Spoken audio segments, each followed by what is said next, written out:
Então nós encerramos hoje esse ciclo de pregações, onde nós falamos sobre Deus, sobre uma pergunta, na verdade: Deus usa pessoas imperfeitas?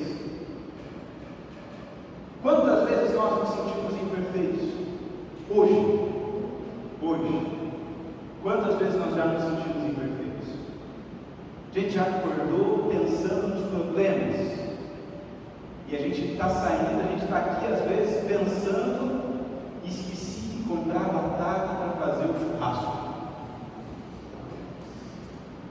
A nossa mente nos ensina a nos enxergarmos como imperfeitos. Sabe por quê?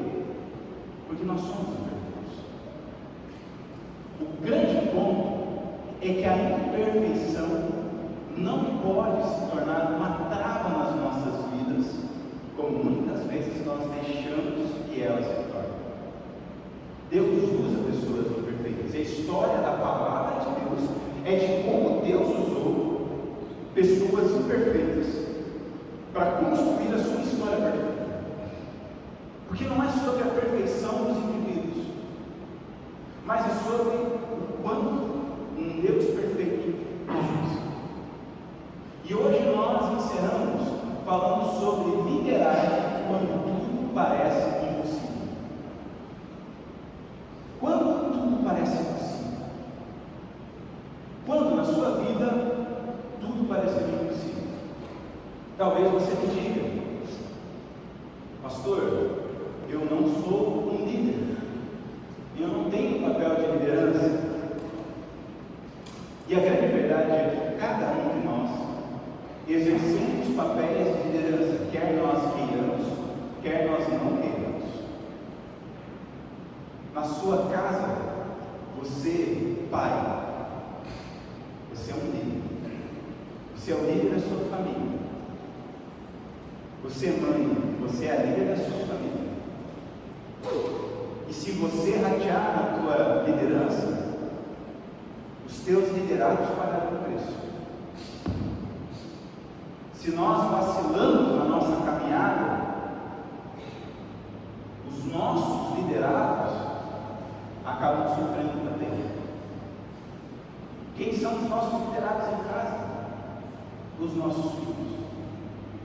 Mas ainda mais, talvez você ainda não tenha filhos, mas você, esposa, exerce um papel de liderança dentro da sua casa. Você, esposo, também exerce um papel de liderança na sua casa. Se você esquece que é seu papel assumir essa responsabilidade, o seu cônjuge vai acabar com isso. A grande verdade é que nós temos papéis de liderança aonde quer que nós pisemos. Porque quando nós nos posicionamos, pessoas são influenciadas. Quando nós agimos, pessoas são influenciadas. Lá no seu trabalho, você pode não ser um líder, oficialmente falando, você pode não receber como um líder, você pode não ter um cargo de liderança, mas a partir do momento que alguém te enxerga no teu trabalho, possivelmente você se torna um líder para alguém. E você pode se tornar um bom líder ou um mau líder. Quantas vezes nós não enxergamos maus líderes no trabalho? Um mau líder do trabalho é aquele que tudo está sempre ruim, ele sempre puxa para baixo. Sabe aquela pessoa que o setor está trabalhando bem, a coisa está funcionando, está fluindo, ela chegou, parece que todo mundo quer parar para tomar coca. Diz: não, agora não precisa mais trabalhar, porque ela joga para baixo. Ela lidera mesmo que ela não queira. Agora também tem aquela pessoa que ela não tem papel de liderança, mas está tudo errado, e quando ele chega todo mundo se sente mais motivado, mais cuidado. Na forma como nós lidamos com as outras pessoas, nós também manifestamos liderança. Dentro de uma relação de amizade, nós também possuímos liderança. Se você é um bom amigo, você lidera o seu amigo nos momentos difíceis e auxilia a sua amizade a sair dos seus momentos de crise para momentos de vitória. A grande verdade é que nós vivemos sob o prisma da liderança, mesmo que muitas vezes nós não sejamos preparados para isso. Mas a pergunta é: quando tudo parece impossível de ser liderado? quando o seu filho, a sua filha, adolescente, está rebelde, e não é alguma coisa que você fez de errado. Quando no teu trabalho está tudo avesso, e não é algo que deu errado na jornada por tua culpa, é porque às vezes as situações se tornam impossíveis. Às vezes os momentos que nós vivemos se demonstram intransponíveis.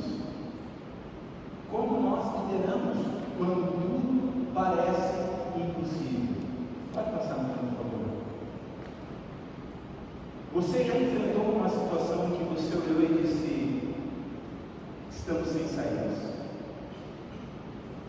Talvez uma luta financeira, talvez uma situação no teu trabalho, talvez um dilema no teu casamento, talvez uma dificuldade com os filhos, talvez uma dificuldade com os pais,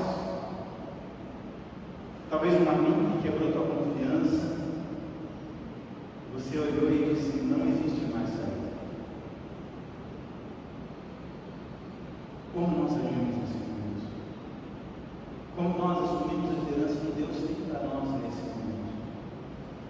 Quando não tem saída. Eu quero te dar um tempo agora. Pensa em um momento que você não viu saída. E talvez ainda não deu. Alguma área da sua vida. Talvez até uma luta pessoal. Não sei o que eu fiz. A Bíblia nos conta que existe como liderar quando não há saída. Êxodo, capítulo de número 14, eu quero te convidar a abrir a sua Bíblia lá em Êxodo, capítulo de número 14.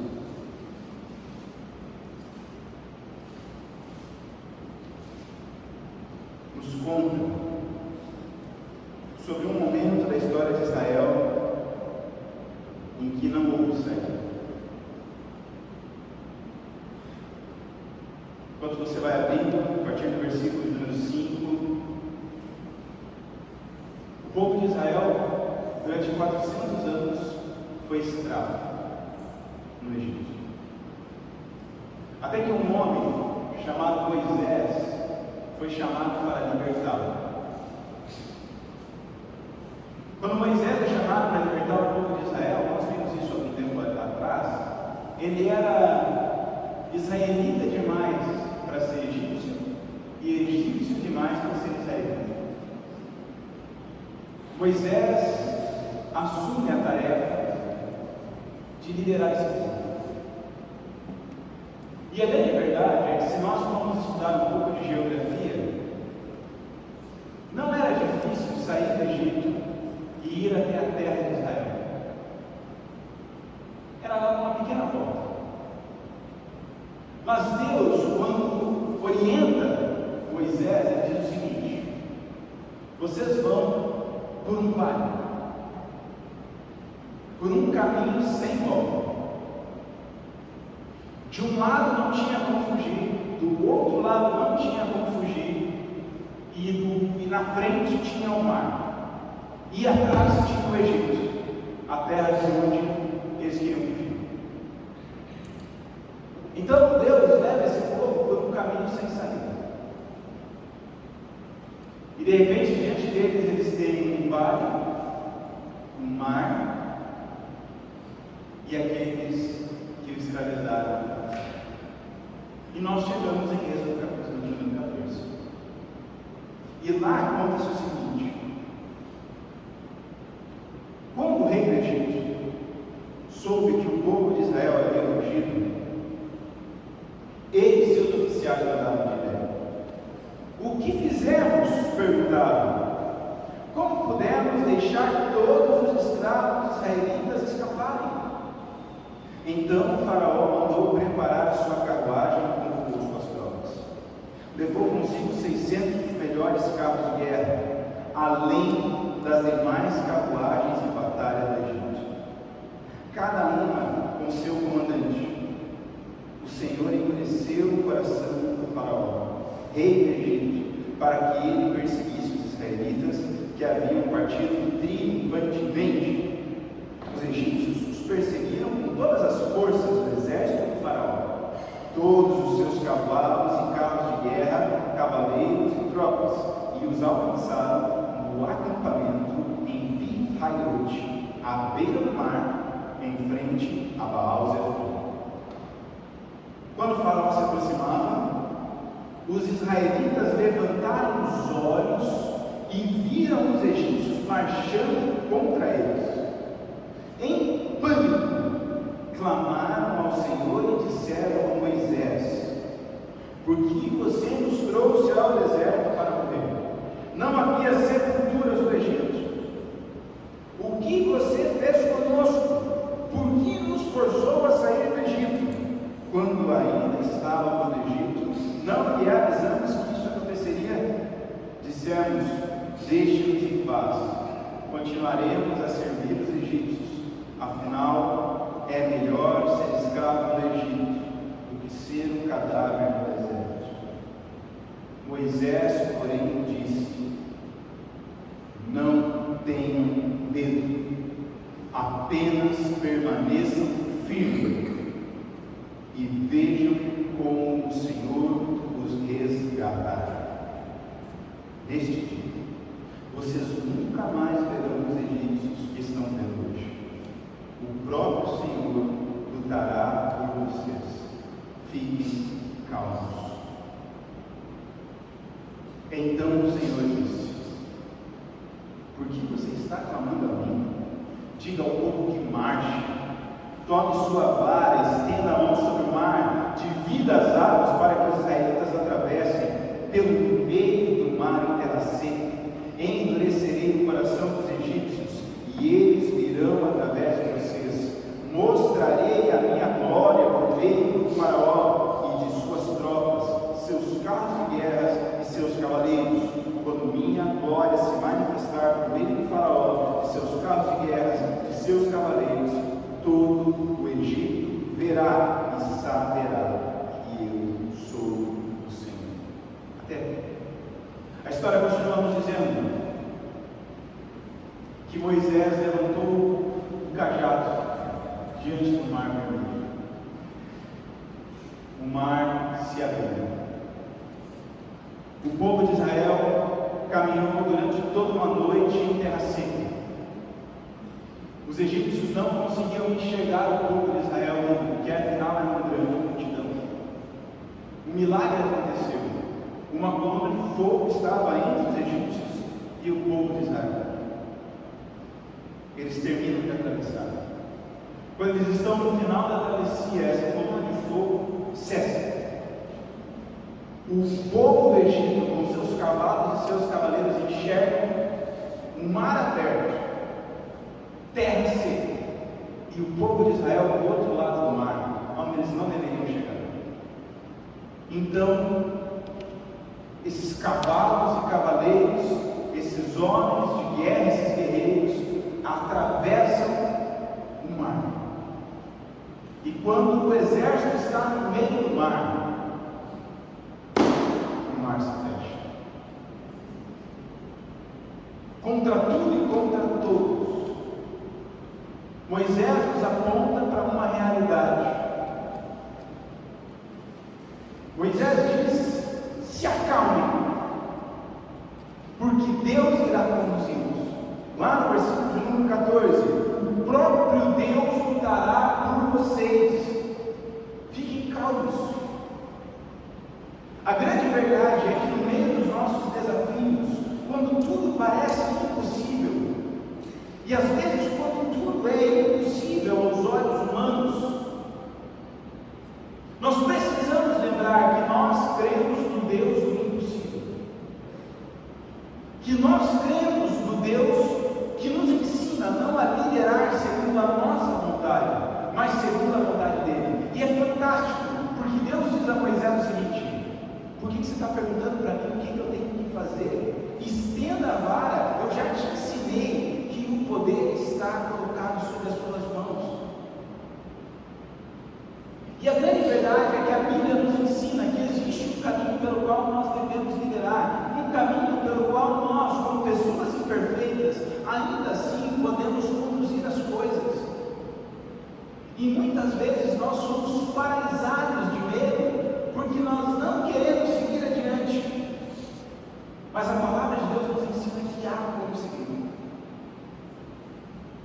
Sabe, naquele momento difícil, em meio à sua crise no casamento, em meio aos momentos de tribulação, a palavra de Deus já disse: peça perdão.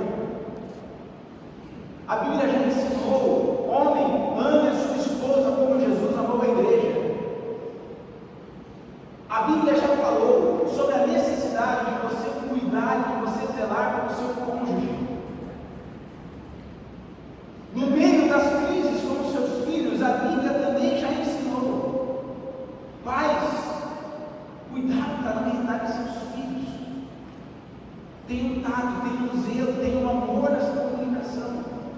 No meio das crises com os seus pais, a Bíblia ensinou em Êxodo: filhos, honre seu pai e a sua mãe, para que tenham longos dias sobre a terra. No meio das suas crises no trabalho, a Bíblia também ensinou a não abrirmos mãos dos nossos valores em nenhuma situação, porque aquilo que a palavra de Deus nos ensina é o fundamento da nossa caminhada. Mas a Bíblia também diz em Romanos, capítulo 12, sobre a necessidade que nós temos de compreender que dele é a honra e a glória, e que nós devemos também cuidar daqueles que estão sobre nós, dos nossos líderes, e que esses líderes têm um papel importante na nossa caminhada. Então, a grande verdade é que a Bíblia nos ensina sobre como nós devemos liderar. E a grande verdade é que, assim como Deus diz a Moisés: o que você está esperando para dar o próximo passo, nós também podemos dizer que a Bíblia nos diz: o que você está esperando para dar o próximo passo?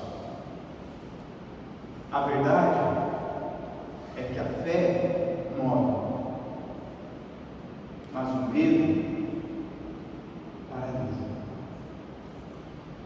Se você quer caminhar, se você quer atravessar o mar, se no meio da liderança, da sua adversidade, você não vê mais futuro para você mesmo, lembre-se de caminhar com fé. É o único caminho, porque nós, como ser pessoas imperfeitas, não conseguimos fazer aquilo que precisamos para liderar sequer a nós mesmos. Mas o Deus perfeito que temos nos céus nos lidera, nos conduz, nos orienta. Liderar é confiar em Deus. Deus vai lutar por nós. Deus vai lutar por nós. Naquela batalha na qual você não sabe como se posicionar, Deus vai lutar por nós. Naquele momento em que você tem que abrir a sua boca, você não sabe nem sequer o que falar, a palavra de Deus diz que quando nós fomos apresentados diante de príncipes, para defendermos a nossa fé, o Espírito Santo vai falar através de nós. Aliás, Israel significa Deus lutará. Nós, como descendentes do povo de Israel, nós precisamos entender que Deus lutará por nós. Afinal, Romanos nos afirma que nós somos o Israel espiritual de Deus. Deus lutará por mim e Deus lutará por você. É necessário que nós venhamos a confiar no Senhor, para que nós possamos assumir o nosso papel de liderança. Mas é mais fácil falar do que fazer. É mais fácil falar e confiar em Deus do que de fato confiar em Deus. É mais fácil eu vir aqui e dizer para você: gente, agora nós vamos confiar com todo o nosso coração, do que lá no teu dia a dia, quando teu esposo te incomodou, quando tua esposa te incomodou, quando teu problema no trabalho, quando está tudo avesso, quando aquele teu primo chato foi te visitar no final de semana, quando parece que nada vai dar certo na sua vida, você de fato confiar no Senhor. É mais fácil dizer isso. Lá nesses momentos, nossa decisão, nossa atitude primeira é tentar assumir o controle, dizer, não, agora eu vou resolver isso aqui e vai dar tudo certo. Mas Deus nos convida para confiar no Senhor. Deus escolheu usar pessoas imperfeitas também para liderar. O que Ele nos chama é a confiarmos nele, não a sermos perfeitos, a vivermos pela fé. Hoje, qual tem sido o teu mar vermelho? Qual tem sido a tua barreira sem saída? Qual tem sido a área que você tem encarado? A barra que você tem encarado? Talvez é algo só teu, algo interno do seu coração. Talvez é algo do lado de fora. Eu não sei. Mas diante desses momentos em que as portas parecem fechadas, em que os muros parecem maiores do que nós conseguimos atravessar, em que a nossa vida foge do nosso controle, qual é a nossa decisão? Aliás, qual é a sua decisão? Diante dos muros da sua vida, você vai tentar atravessar o mar vermelho a nado, olhando para trás, vendo o exército vindo atrás de você? Ou você vai confiar em Deus para criar para esse mundo? Como você quer caminhar nessa jornada? Eu quero te fazer um convite hoje. E eu quero que vocês entendam isso da forma correta. Eu quero te fazer um convite para tomar uma decisão racional por caminhar.